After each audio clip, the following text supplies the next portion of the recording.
Hello and welcome to Liquid New Hampshire. I'm on with my guest Eric Brakey, director, I believe executive director of the Free State Project. How you doing today, Eric?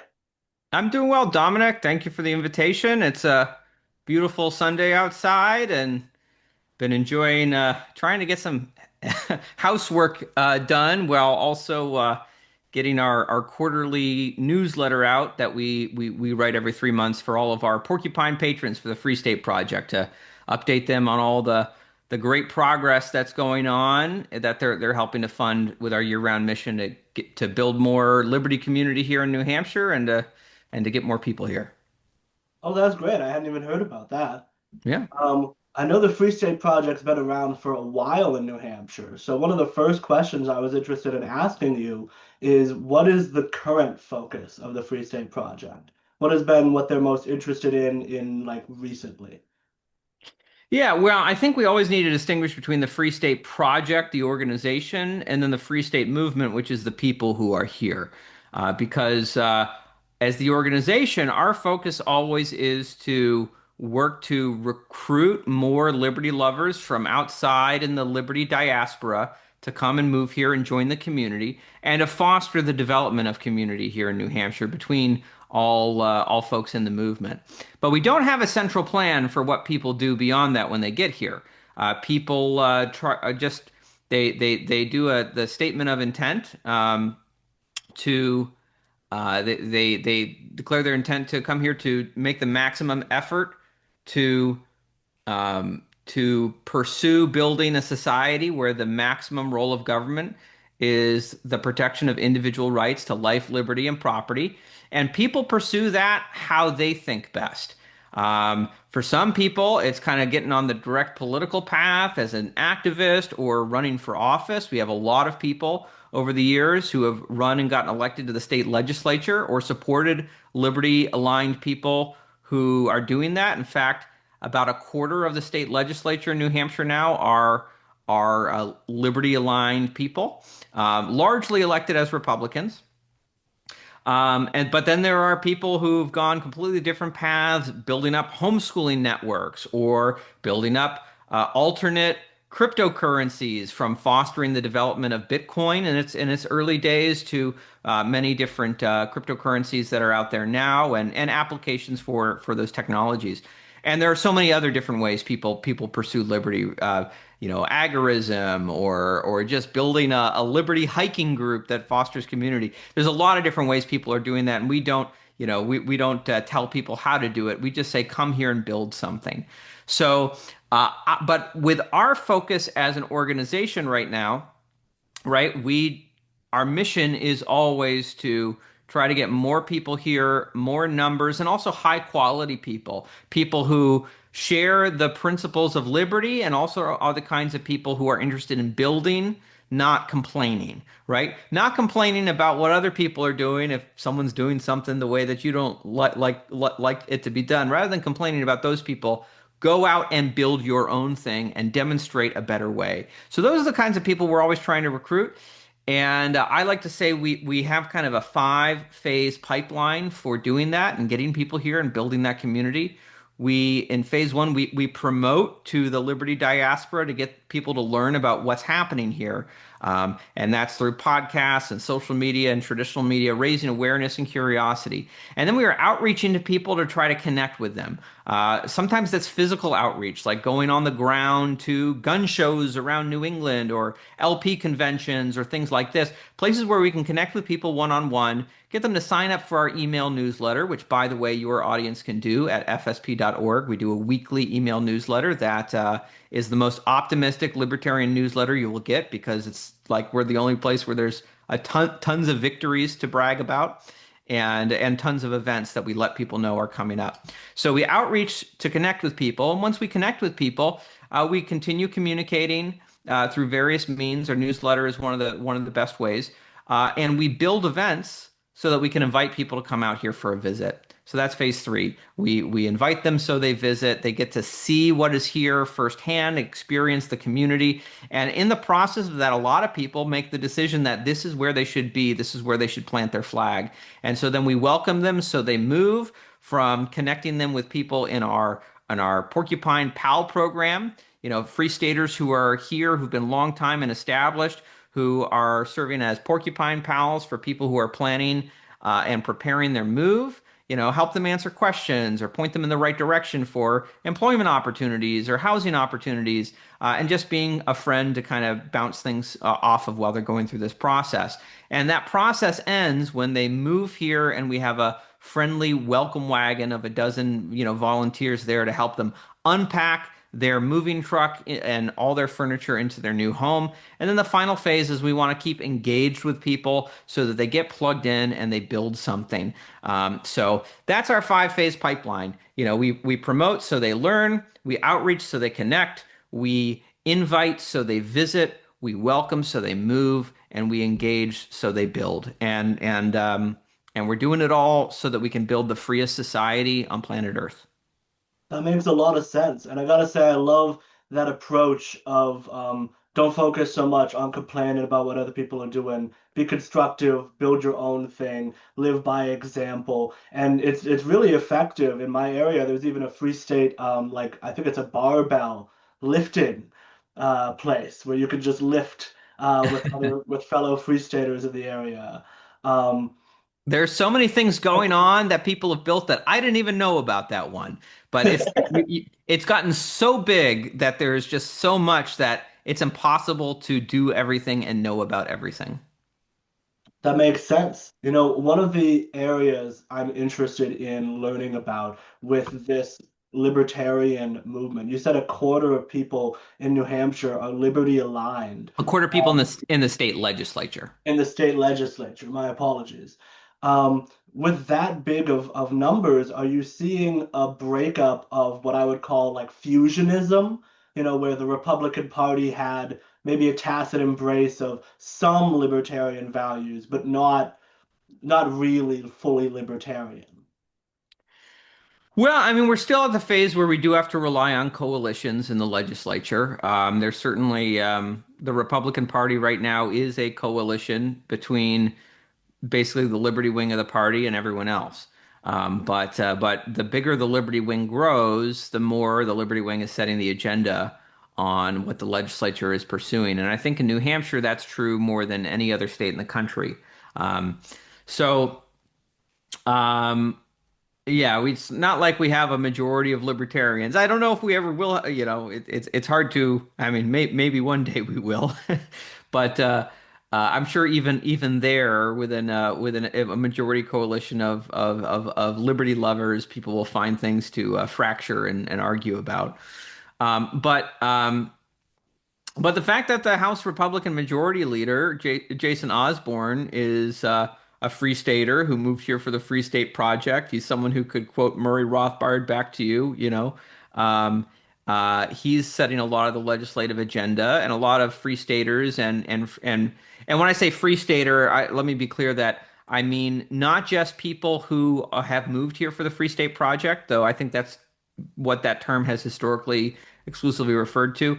These days, we're also referring to free staters as people who share the vision of a free state, whether they've born here or moved here. But we do always distinguish in our count like movers versus natives. Um, but we have other free staters in leadership, and the simple fact that the legislative agenda that's been getting through, especially this in this cycle, has been things like universal school choice, bringing kind of Milton Friedman's ideas into the real world of how we combat this monopolistic education system that's been run by government. We have huge reforms that have taken place in like for free market energy. We're now due to a recent law that was passed. If an energy provider and generator does not connect to the public grid, they are completely exempt from all public utility regulations. That's a historic first. No other state has done that, and especially on the advent of industries coming about like with high energy needs like AI and cryptocurrency. This kind of positions New Hampshire as a real leader and an opportunity for a lot of job creation in our state and kind of these new high tech fields. You have The first established strategic Bitcoin reserve in New Hampshire. So now the state of New Hampshire can put up to, I believe it's about 5% of Treasury's reserves into Bitcoin and gold and silver. The gold and silver part was kind of snuck in there too. And I will say some people hear that and they're a little skeptical, like, why would we want the state owning Bitcoin? I will say I think in the big picture, there's real value in in states having a stake in these technologies in terms of holding them in reserves to if the federal government tries to go on the attack again against them, it gives an incentives for states to want to fight back to defend these currencies. So I think that's a great thing, and that was pioneered by Representative Keith Ammon, who is a Free Stater who moved here for the Free State Project as well. And I could go on. There are so many things that have taken place. Abolishing all remnants of the income tax. There's a big push for Defend the Guard legislation to bring our National Guard troops home from wars that haven't been properly declared by Congress. Free Staters in the legislature abolished the vehicle inspection mandate so that you don't have to get your vehicle inspected every single year by shops who know that they've got you over a barrel if they just say this thing is wrong, and that happens to be the thing that they specialize in selling. You should get your vehicle checked out, but you shouldn't do it at the barrel of a gun. Is what I believe. So there are so many different areas because of the liberty concentration in the state legislature where New Hampshire is leading. And this all comes together to New Hampshire being ranked year after year the number one state for freedom in America in the Freedom of the 50 State Index, which is put out with data from the Cato Institute. And there was another outlet too that just ranked New Hampshire this year the number one state for economic freedom in particular in all of North America. So New Hampshire has really become a real standout place. Not to say it wasn't great before the Free State movement came here. It was already pretty free, and that's why the Free State Project chose New Hampshire, among other reasons. But that native libertarian culture, that live free or die ethic.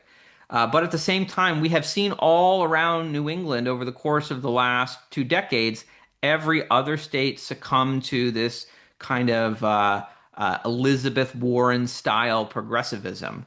And New Hampshire now is the standalone island of liberty in New England. It is the only state that has managed to resist that and to continue moving in the path of liberty.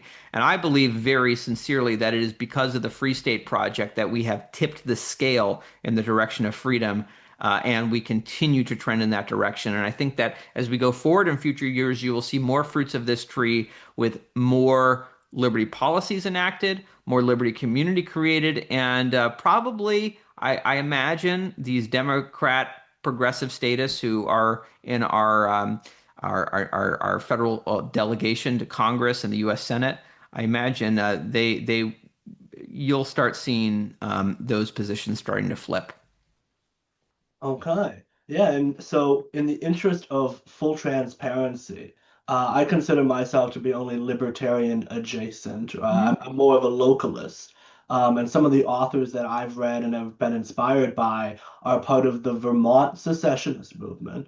So I wanted to ask, to what degree is secession a component of the Free State Project? And is there room for secessionists who maybe aren't fully libertarian within the movement? Yeah, well, I would say we have a pretty broad movement, and the only thing that I would consider exclusionary is if you do not believe in the basic statement of intent, which is the Declaration of Independence, which is the idea that the maximum role of government in its proper form is to protect life, liberty, and property, and government should not do anything more than that. Um, Whatever people call themselves, whether it's libertarian or constitutional conservative or classical liberal or anarcho-capitalist or objectivist or I don't know, whatever term people come up with, I can't list them all. As long as they can say that I agree with this statement, life, liberty, and property, then they're welcome to call themselves free staters. Um, and as far as the question of secession goes, well, first of all, I will note that like the Declaration of Independence is like is a secessionist document. It's that's what it is by nature. It is a statement of when it is appropriate to secede, the proper path to do that. It should not be done for light and transient causes, and you should have pretty good reasons for it. But it is an ultimate statement that the people are sovereign and the people have the right to alter and abolish their government. So I will say within the Free State movement, there are people who do advocate for secession as a solution to the current situations we find ourselves in. Myself personally, I am not an advocate of secession. I am like a radical 10th Amendment absolutist in the sense that I want to see uh, I want to see the constitutional original framework restored with a better balance of power between the states and the federal government. Um, I'm not convinced. I'm not opposed to secession in principle. I'm not offended when someone like suggests it, or like, "Ooh, that's a topic that should not be talked about. How dare you?" Some people get really antsy about it, and I think that's a little silly, considering what it's a. That's how this country was formed. My concerns with secession are primarily that I don't know in the long run or the short run that they would work out well for New Hampshire because I think that we benefit a lot from the basic like 50 state free trade zone that we are in with free commerce with the other 49 states and that our economy in New Hampshire is very interconnected and very kind of high complex where we do rely a lot on trade with the other 49 states. And if you were able to do that in a way that like maintained free trade, then maybe we could talk about it.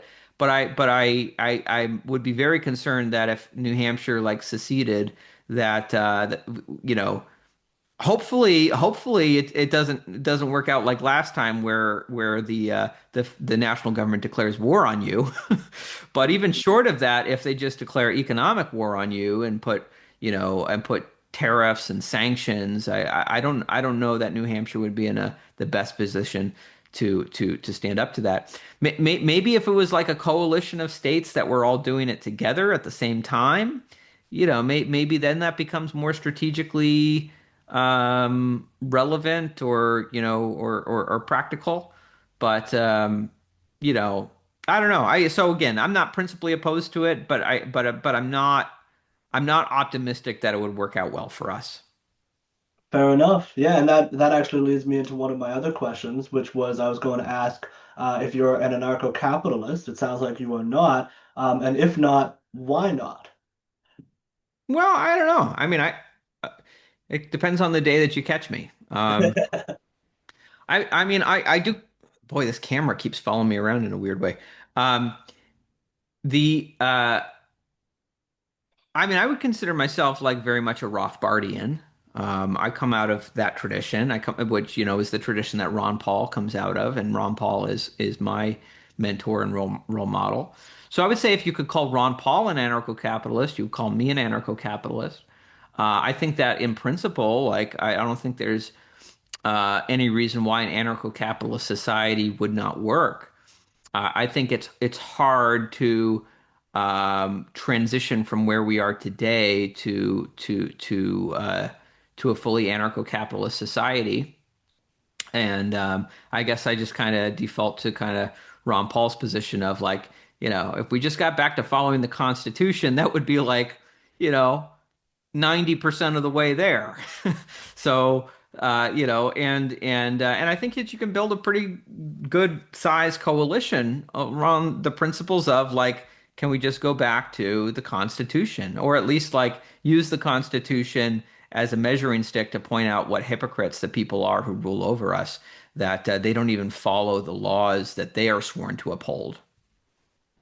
Yeah, that brings me to another question I had, which was I know that you're a former state senator, and I've talked to people before on here who have experience actually in the legislature. And one of the questions I'm most interested in is from people who've actually done the practice of making law. How do you feel about the way laws get packaged? I know that people have different opinions about pork and the degree to which different bills can be packaged together. Do you have any strong opinions on that? Yeah, well, it is,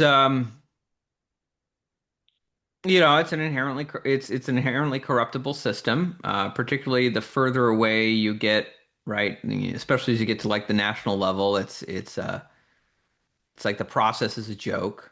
Um, on the national level, it's become a, one-stop shop for special interests, and individual congressmen and individual senators basically have like no power except to vote yes or no on the final packages that are put together in back rooms without any real process. It's just kind of like the leaders plus the special interests, they put it all together and they drop it on your desk and they say, "Here you go. You got 24 hours to read this like, 20,000 page bill, and if you don't vote for it, we're going to tell everyone that you shut the government down." Um, and you're the reason why the veterans aren't getting their benefits or this or that. Yeah, I mean, on the national level, it's a terribly broken system. I do think that on the state levels, it's better. I'm not to say it's, without these problems, but I think that on the state levels, it's a lot better. You do have a lot more kind of single subject bills. You have more open processes for public hearings and public input. It is easier, I think, for the average citizen to engage in the process at the local level and at the state level. Um, if I think about what Thomas Jefferson said about like the only place democracy really works is at the local level, where the individual has the greatest share possible in the outcome and the processes to get there. So, um, you know, I think the process of legislating is important, and the more those processes become corrupted, um, the more the people are shut out. But I will do a plug, for those who are interested in understanding how the processes actually work and not how the political class tells you that it works. We are hosting a one-day political leadership school. It's going to be November 8th, I believe. It's up on the Free State Project website. It's hosted by it's put on, we're hosting it, but it's put on by some of our friends at an organization called the Foundation for Applied Conservative Leadership. I know some people hear that word conservative and they're like, ooh, what is that? But this is the outfit that, they're kind of very aligned with kind of the Ron Paul movement, and we're Campaign for Liberty and a lot of other groups over the years.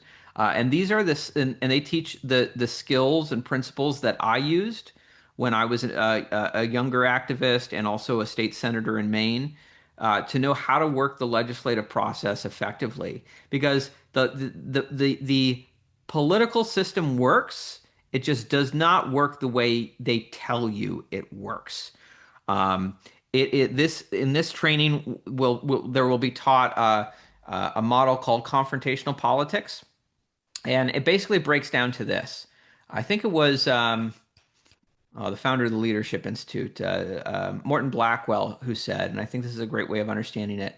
He said that we can try to wait around for the day when all the right people are elected who will do all the right things because in their heart of hearts, they know it's the right thing to do. Or we can shape the political environment around the wrong people to make it politically expedient for them to do the right thing.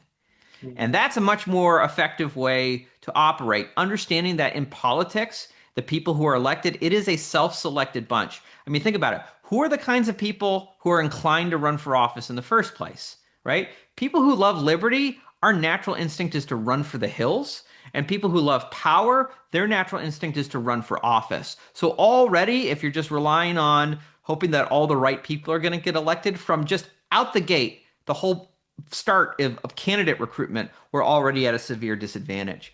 But politicians are, because they are politically self-interested, they are always thinking about the next election and making sure they get reelected and they're on the right side of that, or that they have the pathway to get to the next rung on the ladder, the next higher office. And if you understand that and you can understand the carrots and sticks that are available to you as an activist to be an impediment to what they want or to help them achieve what they want, contingent on whether or not they do what you want, then you are in a position of power to influence where the legislative process goes. And that is how I took these principles and applied them. And one of my first biggest legislative battles, my first term, was passing constitutional carry in the state of Maine.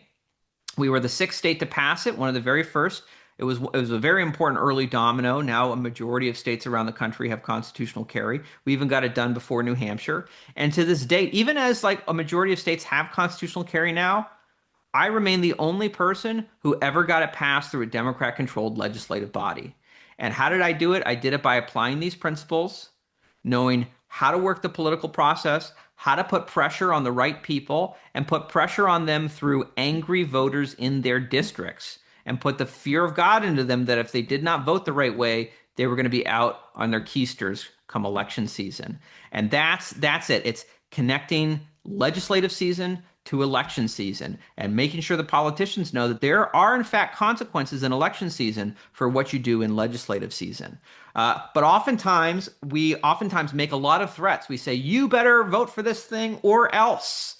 And they say, oh, yeah, I'll believe it when I see it. And then election season comes around and we say, well, they're better than the other guy. And we get on the back of the bus and we vote for them. And what does that tell them? That tells them they don't have to take us seriously when we're making threats, right? No, we do have to be prepared to hold the politicians accountable for how they vote, and not just say, "Oh, they're better than the other guy. I'm going to vote for them." If they don't follow through and do what they're supposed to do. So I would encourage folks to check that out. You can go to fsp.org/facl, FACL. That will take you right to the registration page for this political training. That's going to be held in Concord, New Hampshire. There are still, I think we're close to selling out on it, so you might want to act fast. But you can also find that right on the front page of fsp.org. And I encourage anyone who would like to be politically effective to take this opportunity to come out for that. That sounds awesome. Yeah, I would love to check that out.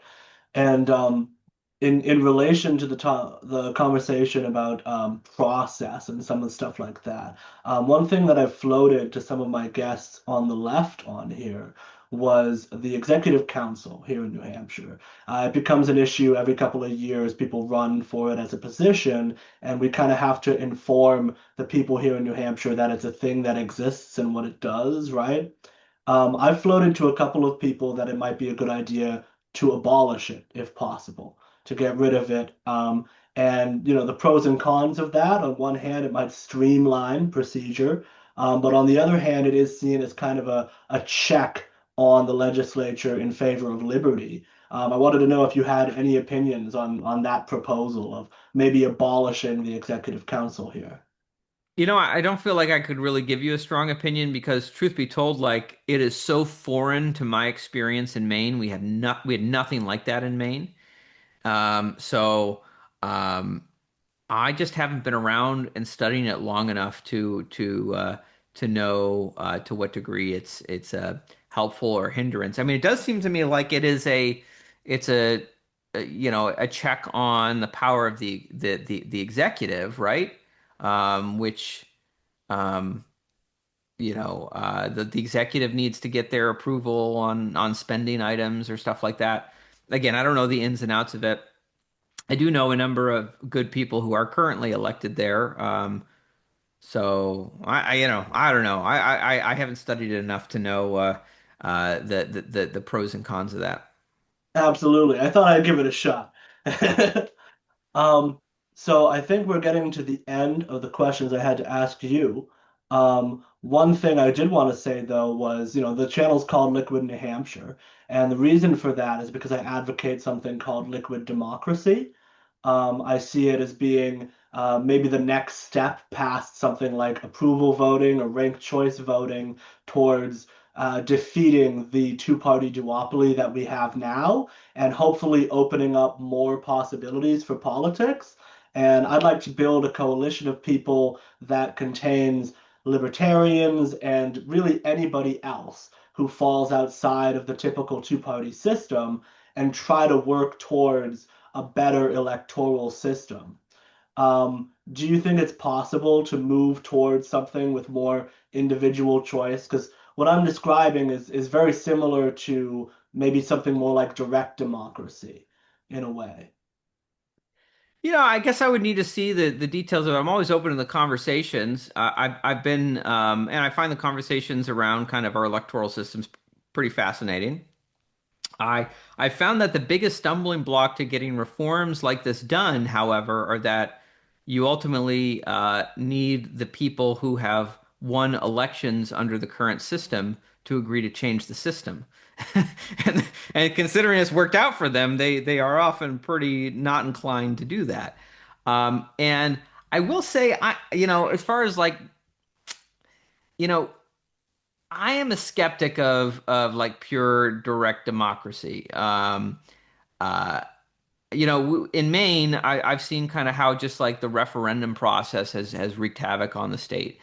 It's been great for certain things, like certain like social issues that the legislature is always like 20 years behind where the people are, whether that's like marriage or cannabis or these things that are, I think, pretty understandable, like yes, no questions, that it's almost like a moral question, for the people to decide. I think referendums have been great there.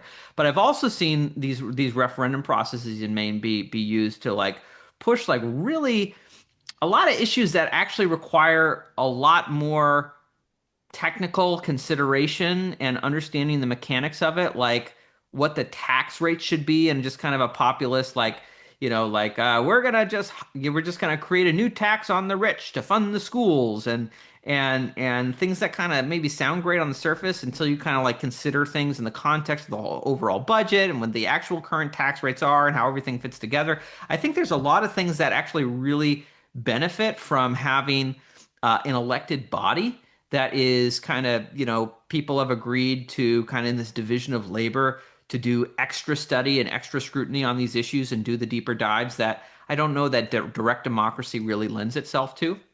What I do love about New Hampshire, you know, uh, of course, New Hampshire doesn't have a referendum process, but I love just the size of the House of Representatives. I mean, that makes it an incredibly democratic body. It almost kind of feels a lot like the old, like, conventions like that used to take place, like the ratifying conventions of the constitutions, just how large it is, how accessible it is to the people. And I think in that way, it's certainly still kind of a Republican system, but just how large it is, how easy it is for people to get in and represent their communities and the small size of their constituency. I think that is actually a really good blending of kind of democratic principles and Republican principles in a way that makes the body ultimately both representative and fairly democratic. Absolutely. Yeah, I agree. That's one of the things I love most about legislation in New Hampshire is that we have this very personal system where I literally know my state rep because he lives like, a block away from me. Yeah. Good Um, luck. Good luck finding that in California or Texas or New York. yeah, I mean they represent tens of thousands of people there. Like Yeah. there's no way they're willing to sit down and have a conversation with you. Here, I've interviewed my state rep, you know what I Yeah. mean? Yeah, absolutely.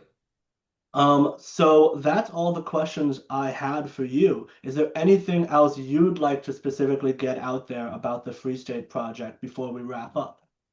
Well, I guess I would just say to your audience, if you like the mission of the Free State Project, there's a couple of things that you can do to participate and help. The very most basic thing I would encourage you to do is sign up for our email newsletter. Again, I write this every single week. You can sign up for it at fsp.org. You'll find lots of great events that are coming up that you'll be in the know about, that you're invited to come out and participate in. You hear lots of great news about the advancement of liberty and the gnashing of teeth of statists who are watching all their statist hopes and dreams be dashed. Um, so sign up for the email newsletter. You can also watch my podcast, which comes out every Wednesday at 7 o'clock p.m. Which, if you get the newsletter, that'll be in there. But you can find that on our Facebook page, our Twitter, our X page, YouTube, Spotify. It's called the Porcupine Report every Wednesday at 7 p.m. And if you really would like to go the extra mile, because we are not 501(c)(3) nonprofit organization, all donations are tax deductible. We have over 200 people now who are in our Porcupine Patron Program. These are individuals who donate at least $10 a month or $100 a year to support our year-round mission. We have a great Porcupine Patron community, an exclusive Signal group where a lot of great conversations happen. You'll get a nice cool porcupine patron lapel pin that you get to show off that you're one of the cool kids. And this actually gets you kind of nice benefits at Free State Project events. You'll get our quarterly patron newsletter printed and shipped right to your house, and a lot of other benefits that scale up with your level of contribution. So, those are the things that you can do to be engaged with us. And I appreciate you having me on the program. Thank you for the invitation. Sorry we couldn't do it in person. I know that that's how you prefer to do it, but thank you for accommodating me in my schedule.